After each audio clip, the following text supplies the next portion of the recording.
محمد یا رب صلی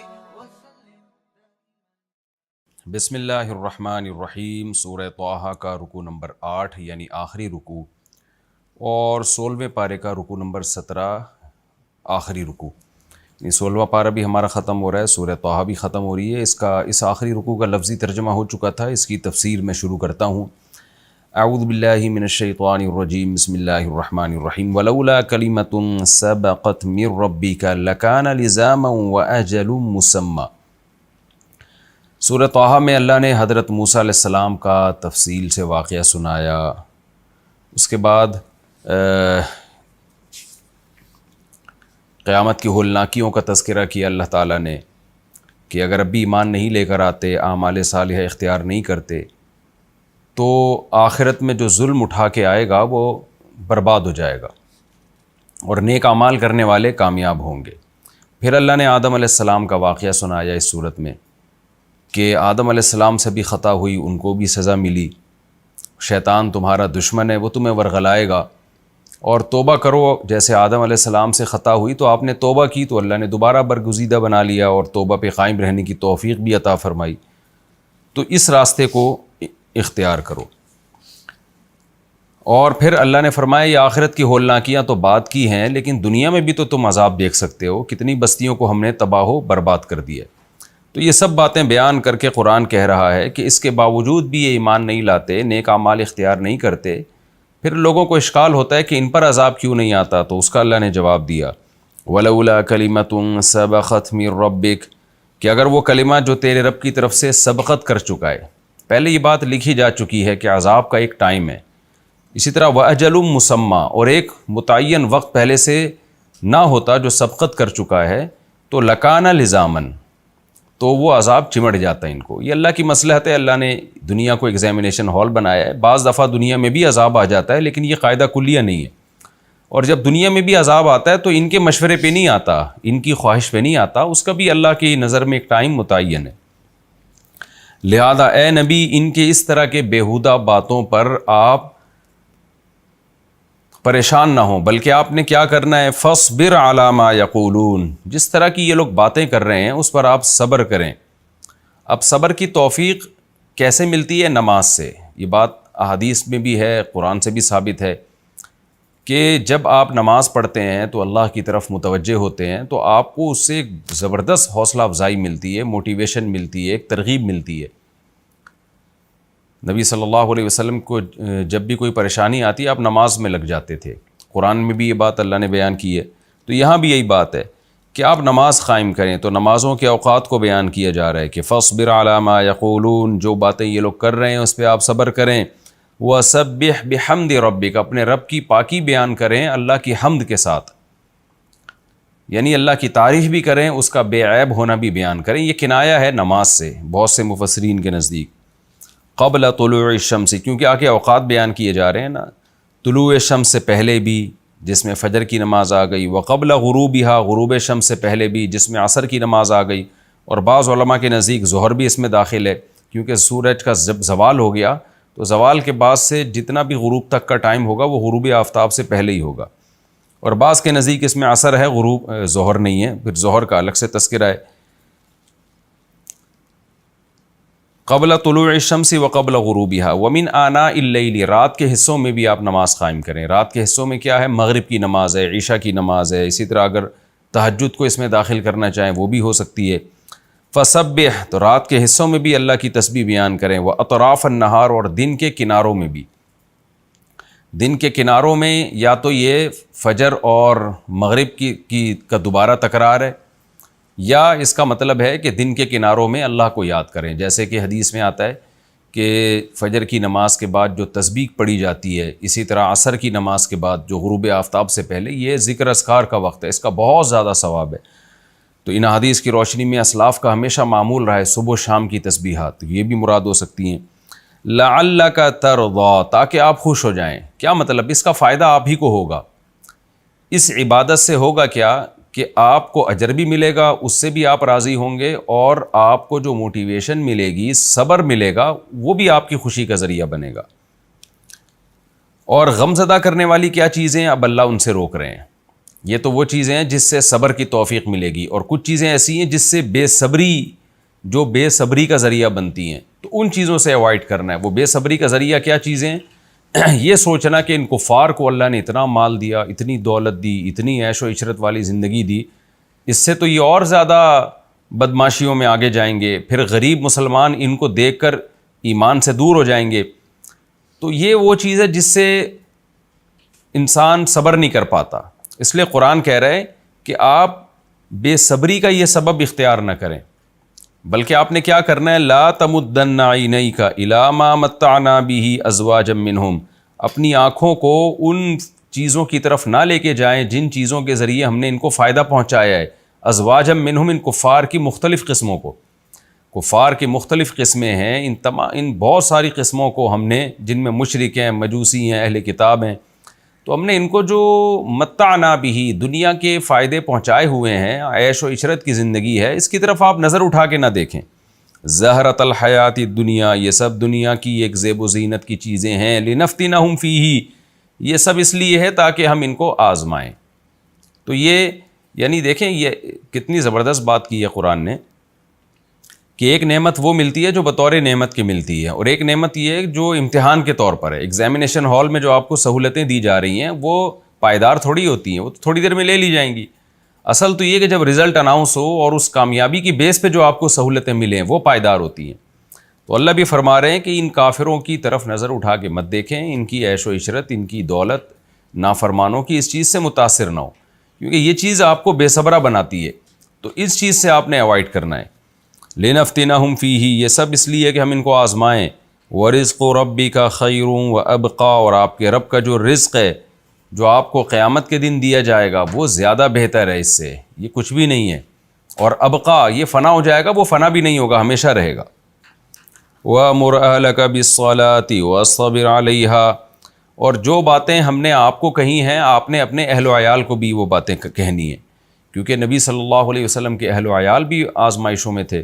تو اس میں کیا ہے؟ وَأْمُرْ أَهْلَكَ بِالصَّلَاةِ، آپ نے اپنے اہل کو بھی نماز کا حکم دینا ہے۔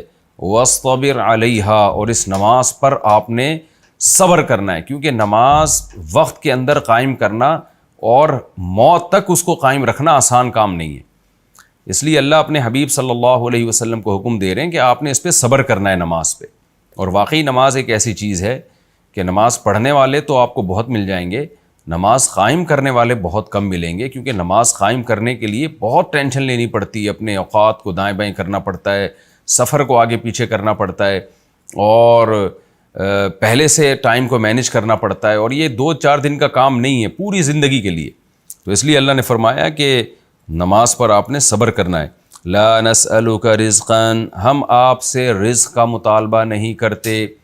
کیا مطلب؟ آپ کی یہ ذمہ داری نہیں ہے کہ آپ پیسہ کمائیں، یہ کنایا ہے اصل میں، کہ جیسے ہم کسی کو کہتے ہیں نا کہ بھئی آپ کا بیٹا پڑھ رہا ہو مدرسے میں یا کہیں یونیورسٹی میں پڑھ رہا ہو، تو آپ کہتے ہیں بھائی تمہارے ذمے اصل کام جو ہے وہ روزی کمانا نہیں ہے، جو تمہاری ڈیوٹی ہے وہ اس کو فوکس کرو، باقی رزق بھی اللہ تعالیٰ دے دے گا، دوسرے درجے میں وہ بھی ٹھیک ہے، لیکن اصل کام یہ نہیں ہے۔ تو پیغمبروں کا بھی اصل کام ہے دعوت۔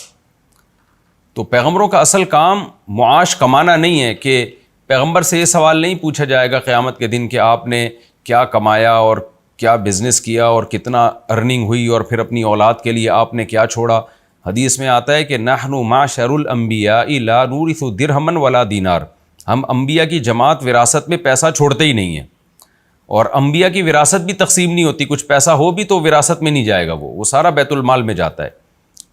تو یہی مطلب ہے اس آیت کا، لا نسألک رزقا، ہم آپ سے رزق کا مطالبہ نہیں کرتے، یعنی آپ روزی نہ کمائیں، تو نحن نرزقک، ہم آپ کو رزق دیں گے، یعنی پیغمبر کا رزق اللہ کے ذمے ہے۔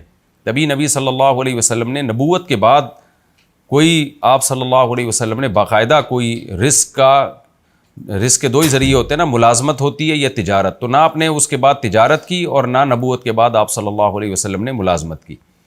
تو بلکہ حدیث میں آتا ہے کہ آپ نے فرمایا جعل رزقی تحت ظل رمحی، اللہ نے جہاد کی جو تلوار ہے نا اس تلوار کے سائے میں میری روزی رکھ دی ہے، یعنی مال غنیمت جو آتا تھا اسی سے آپ صلی اللہ علیہ وسلم گزارا فرماتے تھے، یا کوئی ہدیے کے طور پر کسی نے کچھ دے دیا، تو رزق کی فکر آپ نے چھوڑ دی۔ اللہ نے کہا کہ آپ نے پورا جو وقت ہے وہ فوکس کرنا ہے آپ نے دین کی دعوت اور دین کی تبلیغ کو. تو یہ کام نبی صلی اللہ علیہ وسلم نے کیا. والعاقبۃ للتقویٰ، اور عاقبت یہاں انجام سے مراد اچھا انجام، وہ تقویٰ کے لیے. جو تقویٰ اختیار کرے گا اس کا انجام اچھا ہوگا. یہ بھی اسی موضوع کی تکمیل ہے کہ اللہ کے نافرمانوں کی دولت کو مت دیکھیں، ان کے انجام کو دیکھیں. جیسے آج میں کہتا ہوں نا لوگوں سے کہ آپ یورپین اقوام کی حالت کو نہ دیکھیں، ان کے بڑھاپے کو دیکھیں آپ کی وہ کیسی حالت ہوتی ہے ان کی. تو ہمیشہ انجام کو دیکھا جاتا ہے. تو اللہ کہتے ہیں کہ ان کے انجام کو دیکھیں. انجام قبر کا عذاب ہے، آخرت کی سختیاں ہیں، اور انجام ان کا اچھا نہیں. انجام صرف پرہیزگار لوگوں کا اچھا ہوگا. وَقَالُوا لَوْلَا يَأْتِينَا بِآيَةٍ مِّن رَّبِّهِ. اب سورت کا چونکہ اختتام ہو رہا ہے تو اللہ نے ان کے ایک مشہور اعتراض پر اس سورت کو ختم کیا کہ یہ تمام باتوں کے جواب میں کہتے ہیں کہ نبی صلی اللہ علیہ وسلم ہمارے پاس کوئی بڑی نشانی کیوں نہیں لے کر آتے. مراد ہماری فرمائشی نشانی. قرآن کہتا ہے اولم تأتیہم بینۃ ما فی الصحف الاولی، کیا ان کے پاس وہ بینہ، وہ واضح دلیل نہیں آئی جو پچھلے صحیفوں میں ہے. تمام صحیفوں میں محمد صلی اللہ علیہ وسلم کا تذکرہ بھی ہے، قرآن کا تذکرہ بھی ہے، اسلام کا تذکرہ بھی ہے. تو جائیں اہل کتاب سے پوچھیں، وہ بتائیں گے ان کو.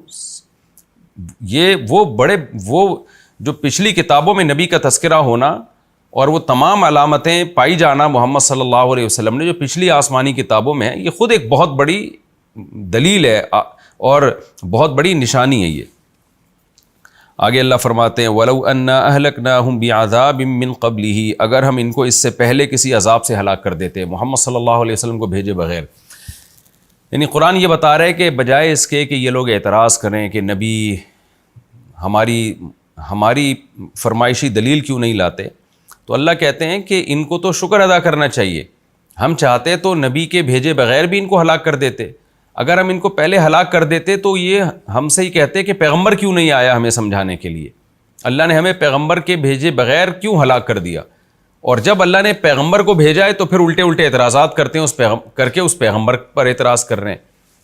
تو اللہ تعالیٰ فرماتے ہیں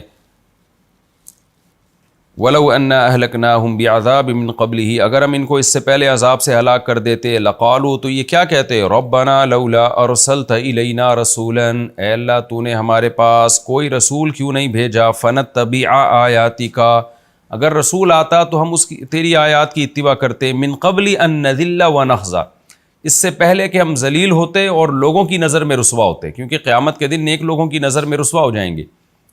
تو اللہ کہتے ہیں اس وقت تو یہ باتیں کرتے، اور جب ہم نے پیغمبر بھیج دیے تو بجائے نعمت کی قدر کرنے کے ناشکری کر رہے ہیں. قُلْ كُلٌّ مُتَرَبِّصٌ، اے نبی ان سے کہہ دیجئے سب انتظار کر رہے ہیں انجام کا. دلائل کی دنیا میں تو اللہ نے حجت تمام کر دی ہے. اب اگر بات سمجھ میں نہ آئے تو سورہ طٰہٰ کی آخری آیت کیا ہے؟ كُلٌّ مُتَرَبِّصٌ، ٹھیک ہے ہم بھی انتظار کرتے ہیں، تم بھی ویٹ کرو. فتربصوا، تم بھی انتظار کرو. فستعلمون، ان قریب پتہ چل جائے گا، اپنی آنکھوں سے دیکھ لو گے. من اصحاب الصراط السوی، کون سیدھے راستے پر تھا. تم تو سمجھ رہے ہو کہ تم سیدھے راستے پر ہو، لیکن ان قریب اپنی آنکھوں سے دیکھ لو گے کون سیدھے راستے پر ہے. ومن اہتدی، اور کون ہدایت کے راستے پر چلا ہے، یہ تمہیں اپنی آنکھوں سے نظر آ جائے گا. لیکن ظاہر ہے جب نظر آئے گا تو اس وقت توبہ کا دروازہ بند ہو چکا ہوگا. الحمدللہ یہ سورہ طٰہٰ بھی ہماری کمپلیٹ ہو گئی، اور اب ہم چلتے ہیں آگے سورہ انبیاء کی طرف. ہمارے 16 پارے کمپلیٹ ہو گئے، اور اگر ہم اس میں 30واں بھی ملا لیں، چونکہ 30واں ہم پہلے کر چکے ہیں، تو الحمدللہ ہمارے درس قرآن کے سلسلے کے 17 پارے الحمدللہ ہمارے کمپلیٹ ہو چکے ہیں. اب میں نئی سورت شروع کرتا ہوں اور نیا پارہ شروع کرتا ہوں. سورہ انبیاء ہماری شروع ہو رہی ہے، اور 17ویں پارے کا پہلا رکوع، سورہ انبیاء کا بھی پہلا رکوع اور 17ویں پارے کا بھی پہلا رکوع، اور حسب معمول اس کا مختصر لفظی ترجمہ مختصر گرامر کے ساتھ، پھر انشاءاللہ میں اس کی تفسیر بیان کروں گا. اعوذ باللہ من الشیطان الرجیم، بسم اللہ الرحمن الرحیم.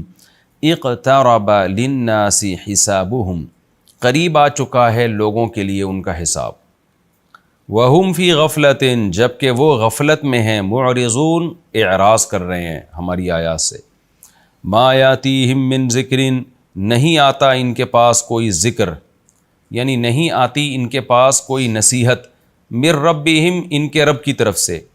محدث، نئی. احدث یحدث احداثاً کا معنی کسی چیز کو پیدا کرنا. حادثہ کو بھی حادثہ اس لیے کہتے ہیں اچانک ہو جاتا ہے نا, وہ کوئی نئی چیز ہوتی ہے وہ. تو محدث جو نیا ہو. ما یاتیہم من ذکر من ربہم محدث, نہیں آتا لوگوں کے پاس کوئی ذکر, یعنی نہیں آتی لوگوں کے پاس کوئی نصیحت ان کے رب کی طرف سے, محدثن جو نئی نصیحت ہوتی ہے, الا استمعوہ مگر یہ کہ اس کو سنتے ہیں, وہم یلعبون اور کھیل رہے ہوتے ہیں, یعنی سیریسلی اس کو سنتے بھی نہیں ہیں. ظاہری طور پر ایسا لگے گا جیسے بڑے کان لگا کے سن رہے ہیں, لیکن حقیقت کیا ہوتی ہے؟ یلعبون, لعب یلعبو کھیل کود کو کہتے ہیں نا, لاعب کھیل کود کرنے والا, تو اس کو سیریس نہیں لیتے. لاہیتن قلوبہم, ان کے دل بھی غافل ہوتے ہیں. لہو سے نکلا ہے, لہو و لعب یہ ایک ہی ساتھ استعمال ہوتے ہیں, غفلت کے معنی میں آتا ہے. الہاکم التکاثر ہے نا قرآن میں, تمہیں ایک دوسرے سے کثرت کے شوق نے, ایک دوسرے سے آگے بڑھنے کے شوق نے الہاکم غافل کر دیا. تو لاہیتن قلوبہم, ان کے دل غفلت میں ہوتے ہیں. وَأَسَرُّ النَّجْوَى, اور الذین ظلموا, جو ظالم لوگ ہیں انہوں نے اسر النجوا, سرگوشی کو چھپایا. اسرا یسر, اسرارن کا معنی چھپانا, نجوا سرگوشیوں کو کہتے ہیں جو کان میں آپ بات کر رہے ہوتے ہیں. جو ظالم لوگ ہیں, جو کافر لوگ ہیں, انہوں نے سرگوشی چھپائی. کیا سرگوشی چھپائی, یعنی کیا کی سرگوشی جو چھپ کے کی انہوں نے؟ هل هذا الا بشر مثلکم, نہیں ہے یہ. ہذا کا مطلب, ہذا عربی میں توہین کے لیے بھی استعمال ہوتا ہے. جب آپ کسی پرسن کی طرف اشارہ کرتے ہیں اور اس کے لیے پروناؤن کی بجائے آپ اس میں اشارہ استعمال کرتے ہیں, جیسے کوئی شخص ہے نا, اس کو تو ہی کہا جائے گا, لیکن آپ دس بول رہے ہوتے ہیں, تو اس دس کے لفظ میں بعض دفعہ ایک توہین ہوتی ہے. تو یہاں بھی ایسا ہی ہے, ہذا الرجل, تو یہاں بھی ایک توہین کا اس میں یعنی معنی پایا جاتا ہے. تو وہ کیا کہنے لگے؟ هل هذا الا بشر مثلکم, نہیں ہے یہ شخص مگر تمہاری جیسا انسان ہے. افتأتون السحر, کیا تم جادو کے پاس آتے ہو, یعنی جادو کو فالو کرتے ہو. پاس آنے کا مطلب محمد صلی اللہ علیہ وسلم تو معاذ اللہ جادوگر ہیں, تو تم کیا جادو کے پاس آتے ہو اور اس سے متاثر ہو رہے ہو لوگوں. وانتم تبصرون, جبکہ تم دیکھ بھی رہے ہو, بصیرت بھی رکھتے ہو کہ معاذ اللہ یہ جادوگر ہیں اور حقیقت ان کے اس کلام کی کچھ بھی نہیں ہے. ہم پہ جو اثر ہو رہا ہے اس کلام کا, یہ تو جادو کی وجہ سے ہو رہا ہے. تو تم بصیرت رکھتے ہو, اس کے باوجود بھی تم جادو کے پاس آ رہے ہو. قال ربی, محمد صلی اللہ علیہ وسلم نے کیا کہا؟ اے میرے رب. قال ربی, محمد صلی اللہ علیہ وسلم نے فرمایا میرا جو رب ہے, یعلم القول, وہ جانتا ہے, فی السماء والارض, جو کچھ آسمان میں اور جو کچھ زمین میں. وہو السمیع العلیم, اور وہ سننے والا اور جاننے والا ہے. یعنی ان کی یہ باتیں سن کے نبی نے جب یہ کہا تو اللہ نے اس کو قرآن کا حصہ بنا دیا. بل قالوا اضغاث احلام, بلکہ یہ کیا کہتے ہیں کہ یہ قرآن اضغاث احلام ہے. یعنی شروع میں تو انہوں نے کہا یہ جادو ہے, پھر مزید بل کا لفظ ہوتا ہے پہلے سے ترقی کر جانا, الزام میں ترقی کر جانا. تو انہوں نے کہا نہیں بلکہ اصل میں یہ قرآن جو ہے اضغاث احلام, حلم خواب کو بھی کہتے ہیں, اور خواب میں چونکہ آپ کو خیالات آتے ہیں تو خیالات کو بھی کہتے ہیں, احلام اس کی جمع. اور زغز کہتے ہیں لکڑیوں کی گٹھری, جو آپ جلانے کے لیے لے کے جا رہے ہوتے ہیں, یا ویسے ہی کچھ مختلف گٹھریاں جمع کر لیتے ہیں نا, تو اضغاث اس کی جمع. تو کیا مطلب؟ اضغاث و احلام, خیالات کی ایک گٹھری, پراگندہ خیالات جسے ہم اردو میں کہتے ہیں, جس میں انسان کچھ سوچ سمجھ کے بات نہیں کر رہا ہوتا, مختلف قسم کے اوٹ پٹانگ قسم کے خیالات آ رہے ہوتے ہیں, تو اس کو ہم کیا کہتے ہیں؟ پراگندہ خیالات. تو وہ کہنے لگے معاذ اللہ کہ قالوا اضغاث احلام, یعنی ھذا القرآن اضغاث احلام. اللہ کہتے ہیں بلکہ یہ اس سے بھی ترقی کر کے کہتے ہیں کہ یہ جادو نہیں ہے بلکہ پراگندہ خیالات ہیں. محمد صلی اللہ علیہ وسلم معاذ اللہ نقل کفر, کچھ بیٹھے بیٹھے ان کو کچھ چیزیں آتی رہتی ہیں تو وہ قوم کے سامنے پیش کر دیتے ہیں اور اس کو خدا کا کلام کہہ دیتے ہیں معاذ اللہ. بل افطراہ, بلکہ پھر اس سے بھی ترقی کر کے انہوں نے کہا افطراہ, محمد صلی اللہ علیہ وسلم نے اس کلام کو گڑھ لیا ہے, پراگندہ خیالات نہیں ہے, سوچ سمجھ کے معاذ اللہ گمراہ کرنے کے لیے کلام کو ایک وضع کیا جا رہا ہے. بل ہوا شاعر, پھر اس سے بھی زیادہ ترقی کر کے کہا کہ نہیں یہ تو خود ہے ہی شاعر, اور شاعر کا تو کام ہی ہوتا ہے معاذ اللہ مبالغہ آرائیاں کرنا. تو تفسیر میں انشاءاللہ اس کی ڈیٹیل اور اس میں جو بلاغت کا نقطہ ہے وہ بتاؤں گا. فَلْيَأْتِنَا بِآيَاتٍ, پس چاہیے کہ یہ محمد صلی اللہ علیہ وسلم ہمارے سامنے کوئی نشانی لے آئیں، کما ارسل الاولون، جیسے کہ پچھلے پیغمبروں کو بھیجا گیا تھا، یعنی ان کو بھی بھیجا گیا تھا نشانیوں کے ساتھ، تو جیسے ان کو معجزوں کے ساتھ بھیجا گیا تھا تو محمد صلی اللہ علیہ وسلم کو بھی چاہیے کوئی بڑا معجزہ لے کر آئیں۔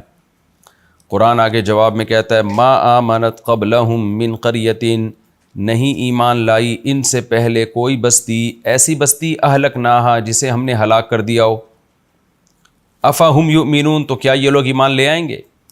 یعنی یہ جو کہہ رہے ہیں کہ پچھلی بستیوں میں بھی تو معجزے آئے ہیں، جو پہلے پیغمبر آئے ہیں وہ بھی تو بڑے بڑے معجزے لے کر آئے ہیں، تو اللہ کہتے ہیں جب وہ پیغمبر معجزے لے کر آئے تھے تو کیا ان کی قومیں ایمان لے آئی تھیں ان معجزوں کو دیکھ کر؟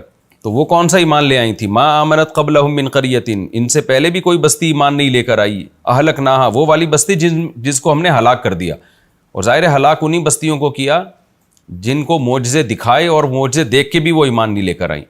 تو اللہ کہتے ہیں وہ پچھلی بستیوں میں بھی معجزے آئے تھے اور ان کو ہم نے ہلاک کر دیا، تو افہم یؤمنون، تو کیا یہ لوگ ایمان لے آئیں گے؟ یعنی یہ بھی نہیں لے کر آئیں گے ایمان، جب معجزے دیکھ لیں گے پھر بھی نہیں لے کر آئیں گے۔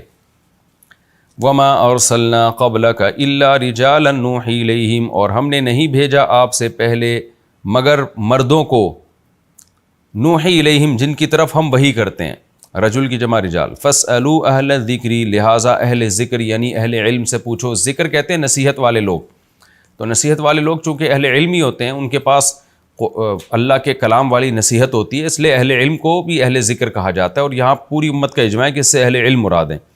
فاسألوا اہل الذکر، لہذا اہل علم سے پوچھو، ان کنتم لا تعلمون، اور اہل علم اس وقت اہل کتاب تھے، تو اس لیے اس آیت کا ترجمہ یہ بھی کیا گیا ہے کہ اہل کتاب سے، یہود و نصارہ سے پوچھو، ان کنتم لا تعلمون، اگر تمہیں علم نہیں ہے، وما جعلناہم جسدا، اور نہیں بنایا تھا ہم نے ان پیغمبروں کے لیے جسدن، ایسا جسم، لا یاکلون الطعام، کہ وہ کھانا نہ کھاتے ہوں، وما کانوا خالدین، اور نہ وہ ہمیشہ رہنے والے تھے، یعنی ان پر موت بھی آئی ہے پیغمبروں پر، اور ایسے جسم بھی نہیں تھے کہ وہ کھانا نہ کھاتے ہوں، لہذا وہ سارے بشر تھے۔ ثم صدقناہم الوعد، صدق یصدق، سچا کرنا، پھر ہم نے ان پیغمبروں سے وعدے کو سچ کر دکھایا، فانجیناہم، ہم نے ان پیغمبروں کو نجات دی، ومن نشاء، اور ان لوگوں کو بھی جن کو ہم نے چاہا، واہلکنا المسرفین، اور حد سے تجاوز کرنے والوں کو ہم نے ہلاک کر دیا۔ لقد انزلنا الیکم کتابا، تحقیق ہم نے نازل کر دی ہے تمہاری طرف ایک کتاب، فیہ ذکرکم، جس میں تمہاری نصیحت ہے، افلا تعقلون، تو تم عقل سے کام کیوں نہیں لیتے۔ یہ جناب سورہ انبیاء کا پہلا رکوع اور 17ویں پارے کا بھی پہلا رکوع، مختصر لفظی ترجمہ، مختصر گرامر کے ساتھ ہو گیا۔ اب ہم اس کی تفسیر کی طرف چلتے ہیں۔ سورہ انبیاء بھی مکی صورتوں میں سے ہے، سورہ طٰہٰ کی طرح، اور اس میں بھی سورہ طٰہٰ کی طرح عقائد اور آخرت کی باتیں اور پیغمبر صلی اللہ علیہ وسلم کے نبوت کے دلائل کا تذکرہ زیادہ ہے۔ سورہ آل عمران میں، سورہ بقرہ میں، سورہ نساء میں، سورہ مائدہ میں آپ نے احکام کی حدیثیں زیادہ پڑھی ہیں، جن میں مسائل زیادہ ہیں، وراثت کے، قصاص کے، رمضان کے، نمازوں کے، بہت تفصیل کے ساتھ ہیں، طلاق کے اور حقوق کے، یتیموں کے حقوق، وہ سب پہلے گزر چکے ہیں ڈیٹیل کے ساتھ۔ لیکن جو مکی صورتیں ہیں نا، ان میں ایمان اور اسلام کی اہمیت کو بیان کیا جاتا ہے، اسلام اور محمد صلی اللہ علیہ وسلم اور قرآن کی صداقت کو بیان کیا جاتا ہے، اور لوگوں کو غفلت کے پردوں سے نکالا جاتا ہے کہ آخرت کا سوچو، یہ دنیا مسافر خانہ ہے، تاکہ پھر جب وہ آخرت پر یقین ہو جائے گا اس کے بعد پھر وہ عمل کے لیے تیار ہوں گے، اس کے بعد پھر ان کو بتایا جائے گا کیا حلال ہے، کیا حرام ہے، کس سے بچنا ہے، کیا کرنا ہے۔ تو یہاں بھی یہ صورت میں آخرت کی باتیں زیادہ ہیں۔ اللہ فرماتے ہیں اقترب للناس حسابہم، لوگوں کا حساب قریب آتا جا رہا ہے۔ اقترب کا معنی آ گیا ہے یا آتا جا رہا ہے، دونوں معنی میں۔ تو جو چیز بھی آنے والی ہوتی ہے وہ روز بروز قریب ہی ہو رہی ہوتی ہے، یعنی قیامت کا دن قریب آتا جا رہا ہے۔ وَهُمْ فِي غَفْلَةٍ، لیکن لوگ غفلت میں ہیں، معرضون، اعراض کر رہے ہیں، یعنی اللہ کی آیات کو اگنور کر رہے ہیں، اس کی طرف توجہ نہیں دے رہے۔ یہ اللہ تعالیٰ انسانوں سے شکایت کر رہے ہیں۔ ما یاتیہم من ذکر من ربہم محدث، جب بھی ان کے پاس ان کے رب کی طرف سے کوئی نیا نصیحت نامہ آتا ہے، کیونکہ قرآن کی آیتیں اس وقت نازل ہو رہی تھیں تو ہر آیت کا ہی انکار کرتے تھے۔ اللہ کہتے ہیں جب بھی کوئی نئی نصیحت آتی ہے اس پہ بھپتیاں کستے ہیں، اور یہ آیت آج بھی ہے کہ قرآن تو پورا نازل ہو چکا، لیکن قرآن بیان کرنے والوں کی طرف سے جب بھی لوگوں کے پاس کوئی نئی نصیحت آتی ہے تو جو مذہب مخالف لوگ ہیں، جو حشر انہوں نے پچھلی آیتوں کا کیا ہوتا ہے اس کے بعد والی آیتوں کا بھی وہی حشر کرتے ہیں. ان کے سامنے اسلام کے جتنے احکام بیان کر دیے جائیں ان کی صحت پہ کوئی اثر نہیں پڑتا. تو اللہ تعالیٰ فرماتے ہیں جب بھی لوگوں کے سامنے اللہ کی نصیحت کی جائے، کوئی نئی نصیحت، تو الا استمعوہ وہم یلعبون، لوگ اس کو سنتے ہیں اور لیکن یلعبون، کھیل کود میں لگے ہوتے ہیں، اس کو توجہ نہیں دیتے اس کی طرف. تو بس ایک جنرل نالج کے لیے سن لیا اور اس کو سیریس ہی نہیں لیتے. تو آج بھی دیکھ لیں یہ ہو رہا ہے، کتنے لوگ علم حاصل کرتے ہیں، عمل کی نیت ہی نہیں ہوتی ان کی. جنرل نالج کے لیے آپ دیکھ لیں یونیورسٹیوں میں اسلام بھی پڑھایا جاتا ہے، غیر مسلم بھی پڑھ رہے ہیں بہت سارے، تفسیر پڑھتے ہیں بہت سے غیر مسلم، حدیث پڑھتے ہیں بہت سے غیر مسلم، اور بہت سے مسلمان بھی پڑھتے ہیں. ان کی عمل کی نیت ہی نہیں ہوتی، ایک نالج کے لیے پڑھ رہے ہوتے ہیں. تو اللہ تعالیٰ یہ شکایت کر رہے ہیں انسان سے کہ یہ یلعبون کا ہم سادہ آسان ترجمہ کریں گے، اس کو سیریس نہیں لیتے. لاہیۃ قلوبہم، دل بھی ان کے غافل ہوتے ہیں.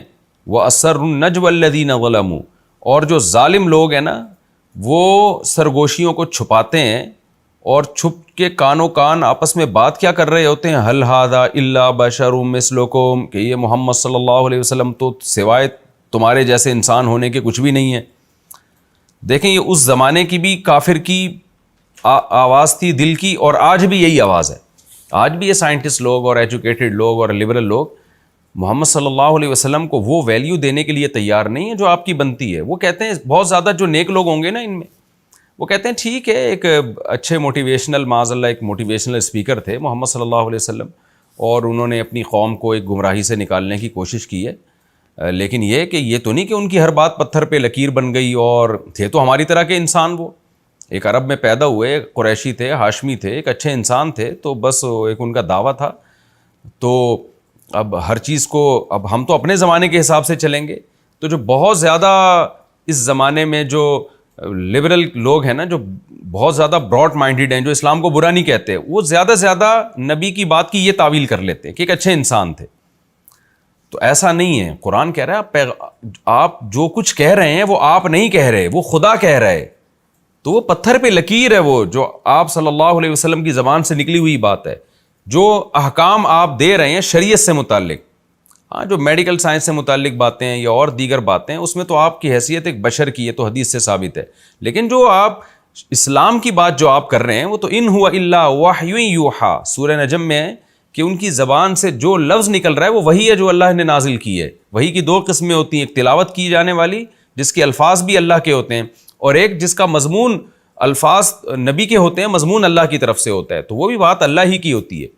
تو وہاں مشرکین کی جو دل کی آواز تھی، آج کے جو غیر مسلم ہیں وہ بھی یہی بات کرتے ہیں، اور ہمارے جو نام نہاد لبرل طبقہ ہے مسلمانوں کا وہ بھی یہی بات کرتا ہے کہ هل هذا الا بشر مثلکم، یہ تو تمہاری طرح کے انسان ہے. اب چونکہ مشرکین کا تو بہت زیادہ دشمنی تھی تو وہ اس سے بھی آگے بڑھتے تھے، صرف بشریت پہ اکتفا نہیں کرتے تھے، کیونکہ ان کی تو مفاد پہ زد پڑ رہی تھی نا. تو لہذا وہ اس سے آگے بڑھ کے کیا کہتے ہیں، افتاتون السحر، کہ تم جادو کو فالو کرتے ہو. محمد صلی اللہ علیہ وسلم تو جادوگر ہیں، کیونکہ نبی جب کلام پیش کرتے تھے نا قرآن کا، تو عرب تو بلاغت والے کلام کو سمجھتے تھے، تو وہ اور قرآن نے کہا کہ اس جیسا کلام بنا کے لاؤ، تو وہ عاجز آ گئے.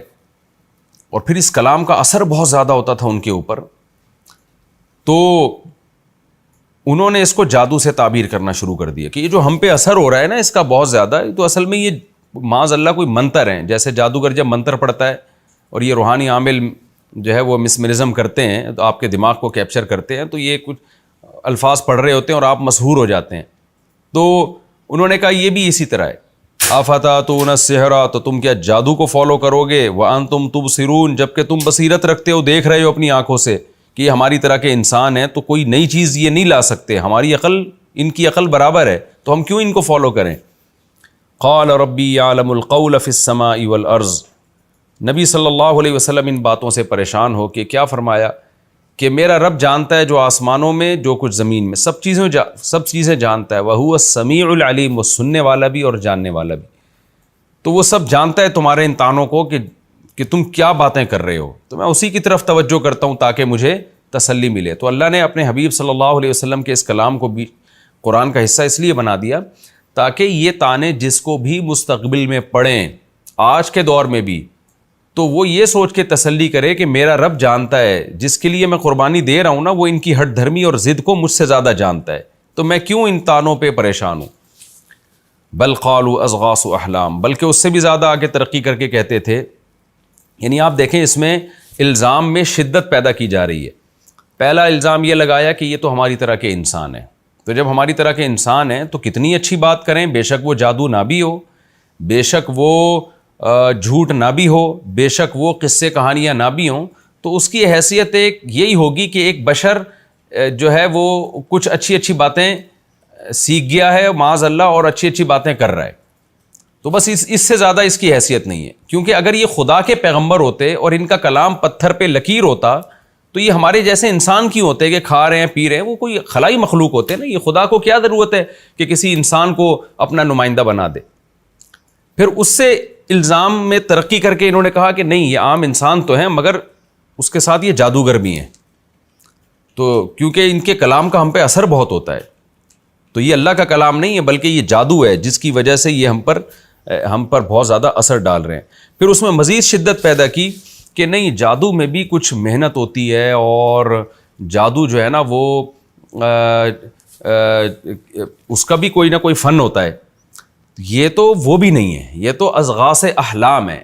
اضغاث احلام کا مطلب محمد صلی اللہ علیہ وسلم بیٹھے بیٹھے کچھ ان کو باتیں آ جاتی ہیں، کوئی موسیٰ علیہ السلام کا قصہ سنا دیا، کہیں ابراہیم علیہ السلام کا قصہ سنا دیا، تو پراگندہ خیالات ہوتے ہیں، بیٹھے بیٹھے معاذ اللہ یہ اپنی زبان سے کچھ کہنے لگتے ہیں اور اس کی نسبت کر دی اللہ کے کلام کی طرف، یعنی اس کی حیثیت اور زیادہ گھٹا دی۔ اور پھر اس کی حیثیت مزید گھٹانے کے لیے انہوں نے کہا کہ نہیں، یہ بھی نہیں ہے، بلکہ اس سے بھی بڑی بات یہ بل افتراہ، معاذ اللہ نقل کفر، جھوٹ بول رہے ہیں، یہ بیٹھ کے باقاعدہ گڑھ رہے ہیں کلام کو، غلط غلط باتیں خدا کی طرف منسوب کر کے وہ جوڑ کے آپس میں، اور وہ ہمیں سنانا شروع کر دیتے ہیں اور جھوٹی نسبت خدا کی طرف کر دیتے ہیں۔ تو الزام کو نا شدید سے شدید تر کرتے چلے گئے، اور پھر اس سے بھی بڑا الزام لگایا کہ بل ہوا شاعر، بلکہ یہ تو شاعر ہیں جن کا کام ہی معاذ اللہ جھوٹ بولنا ہے، معاذ اللہ نقل کفر۔ کیونکہ شاعر لوگ مبالغہ آرائیاں کرتے ہیں، قصے کہانیاں ادھر ادھر کی سنا رہے ہوتے ہیں، زمین آسمان کے قلابے ملا دیتے ہیں، تو یہ کلام جو انہوں نے پیش کیا صرف یہ نہیں گھڑا ہے بلکہ یہ ہیں ہی شاعر۔ کیا مطلب؟ ان کا تو کام ہی یہی ہے، ان کی کسی بات پہ بھی اعتماد نہ کرو۔ تو یعنی الزام جو ہے نا، الزام کو اس میں شدت پیدا کرتے کرتے آخر تک لے کر جانے کی کوشش کی انہوں نے۔ پھر اپنی دلیل کے طور پر کہنے لگے کہ اگر ہم غلط ہیں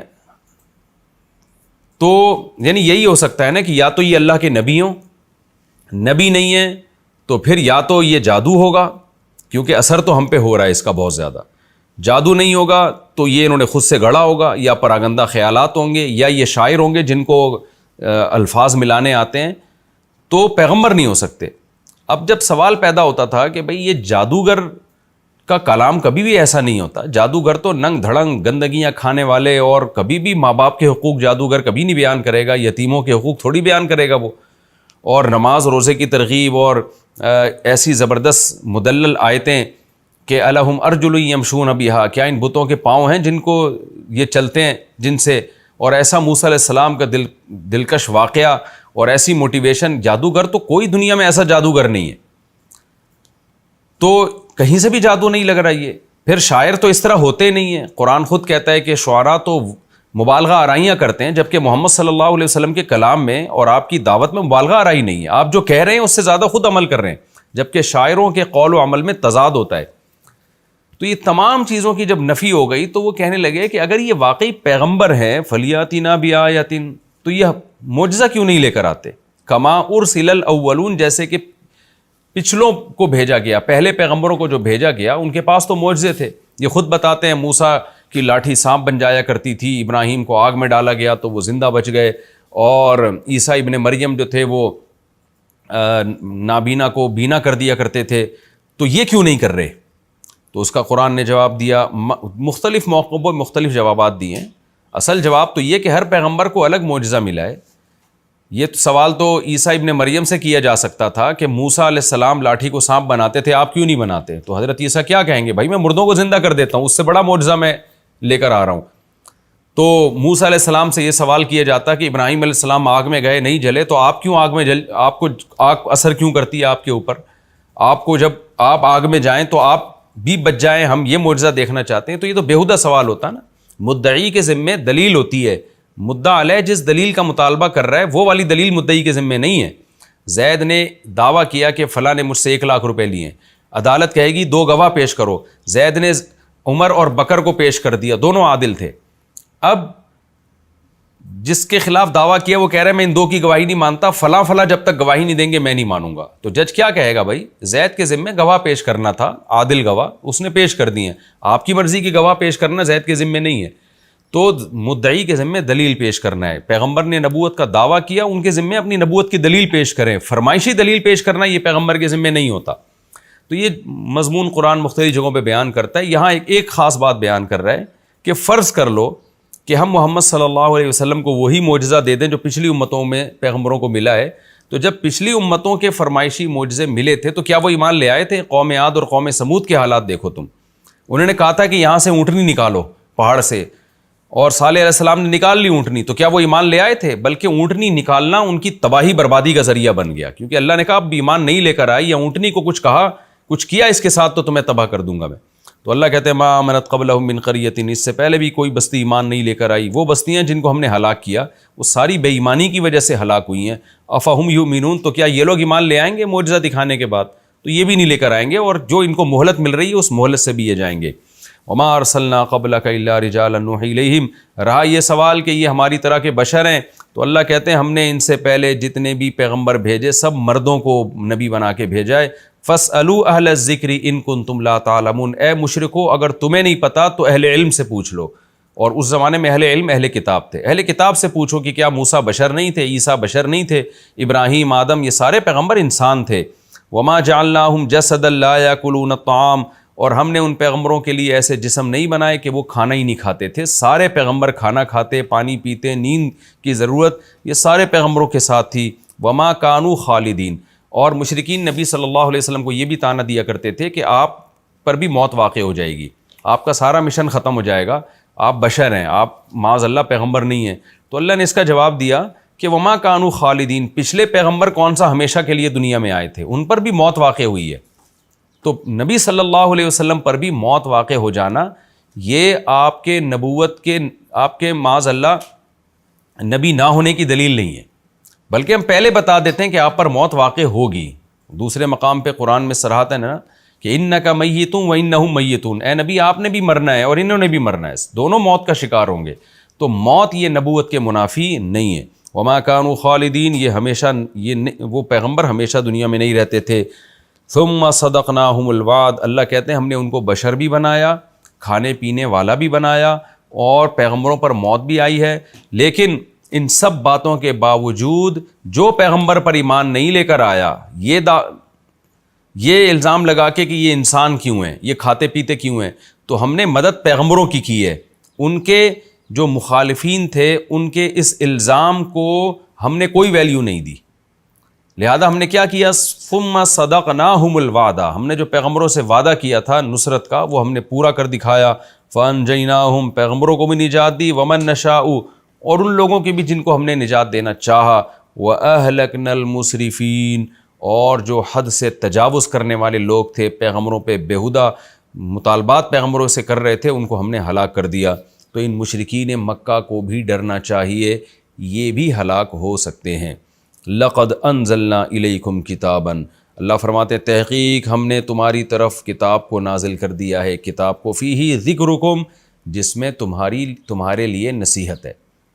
اس کتاب میں تمہارے لیے نصیحت ہے. افلا تعقلون, تو عقل سے کام کیوں نہیں لیتے؟ تمہیں چاہیے اس کا شکر ادا کر کے اس نصیحت کو فالو کرنا شروع کر دو, بیہودہ اعتراضات اس پر مت کرو. یہ جی ہمارا رکوع الحمدللہ کمپلیٹ ہو گیا, اور اب وقت ہمارا تھوڑا باقی ہے, اور یہ رکوع اگلا والا لمبا ہے, تو اس کا ترجمہ بھی میرا خیال نہیں ہو سکے گا اس تھوڑے سے ٹائم میں. تو ہم اس کو اپنے درس کو یہیں بند کرتے ہیں. اور جو اس رکوع میں جو ایک بہت اہم ترین بات ہے سوچنے کی, 2 باتیں بہت اہم ترین جو ہمیں اس سے سبق ملتے ہیں, وہ یہ کہ آج کا جو مشرک ہے جو مسلمانوں میں بھی ایک فرقہ پیدا ہوا جو شرک کی طرف مائل ہے، وہ یہی بات پیغمبر صلی اللہ علیہ وسلم کے بارے میں کہ آپ بشر نہیں ہیں، آپ جو ہیں نور ہیں، آپ حاضر ناظر ہیں، مشکل کشا ہیں۔ تو قرآن کتنے واضح لفظوں میں پیغمبر کی پوزیشن کو بیان کر رہا ہے کہ یہ اعتراض تو مشرکین کرتے تھے کہ وہ بشر ہیں، تو قرآن نے کبھی نہیں کہا کہ نہیں بشر نہیں ہے، دیکھنے میں بشر ہے، حقیقت میں بشر نہیں ہے، نہ قرآن نے کہا کہ بشر ہونا ہی نبی ہونے کی دلیل ہے، بشر نہ ہوتے تو پھر اشکال ہوتا، اس لیے کہ آپ سے پہلے جتنے پیغمبر دنیا میں آئے سارے انسان تھے، بشر تھے، گوشت پوست خون کے بنے ہوئے انسان تھے۔ تو یہی بات تو محمد صلی اللہ علیہ وسلم کے نبی ہونے کی دلیل ہے۔ اگر آپ نور ہوتے تو پھر اشکال ہوتا، لوگ کہتے کہ تمام پیغمبر بشر آئے ہیں تو محمد صلی اللہ علیہ وسلم بشر کیوں ہیں، یعنی تمام پیغمبر تو بشر تھے تو محمد صلی اللہ علیہ وسلم بشر کیوں نہیں ہے پھر؟ تو یہ تو اس وقت اعتراض بنتا۔ تو بشر ہونا نبی ہونے کی دلیل ہے، کیونکہ تمام پیغمبر کھانا بھی کھایا کرتے تھے، یعنی بشر کے لوازمات بھی تھے ان میں، کامل بشر تھے وہ، ایسا نہیں ہے کہ دیکھنے میں بشر اور حقیقت میں نور، یا حقیقت میں نور اور جیسے یہ مشرک آج کے بدعتی لوگ عجیب اوٹ پٹانگ قسم کی تعویلات کر رہے ہوتے ہیں۔ تو پہلی بات تو ہمیں یہ پتہ چلی۔ دوسری بات یعنی اس میں جو نبی کی محبت میں غلو کرنے والے لوگ ہیں ان کو بھی تنبیہ ہے، اور جو محمد صلی اللہ علیہ وسلم کے بشر ہونے کی وجہ سے آپ صلی اللہ علیہ وسلم کو فالو نہیں کرتے، جیسے کہ آج کل کے میں بار بار کہتا ہوں جو لبرل لوگ ہیں وہ کہتے ہیں بھائی 1400 سال پہلے پہاڑوں پتھروں کا دور تھا، سائنس نے اتنی ترقی کر لیا، چاند تک پہنچ گئی ہے سائنس اور سائنسدان، تو ہم وہ 1400 سال پہلے پہاڑوں پتھروں کے دور کے انسان کو کیوں فالو کریں؟ وہ تو محض ایک اچھے انسان تھے، بس ٹھیک ہے۔ تو اس کی بھی نفی ہے کہ نہ بشر ہونا یہ یا ایک عام انسان، عام سے میری مراد یہ کہ جسمانی لحاظ سے ایک عام انسانوں کی طرح کا انسان ہونا، یہ اس کی علامت نہیں ہے کہ آج سائنسی ترقی کے دور میں آپ کو فالو نہیں کیا جائے گا۔ کیوں؟ وجہ اس کی ہے کہ وہ جو پیغام دے رہے ہیں وہ اپنا نہیں ہے بلکہ وہ خدائی پیغام ہے۔ تو سائنسی ترقی کہاں تک پہنچ جائے، آپ خدا سے آگے نہیں نکل سکتے جس خدا نے اس کائنات کو بنایا ہے۔ تو دونوں کے لیے اس میں پیغام ہے، اور اسلام کی حقانیت کو ماننا اور اس پہ چلنے کی اہمیت ہے اس میں۔ اللہ تعالی ہمیں سمجھنے کی، عمل کی توفیق عطا فرمائے۔ انشاءاللہ میں اگلے ایپیسوڈ میں سورہ انبیاء کا دوسرا رکوع اور 17ویں پارے کا دوسرا رکوع شروع کروں گا۔ وما علینا الا البلاغ۔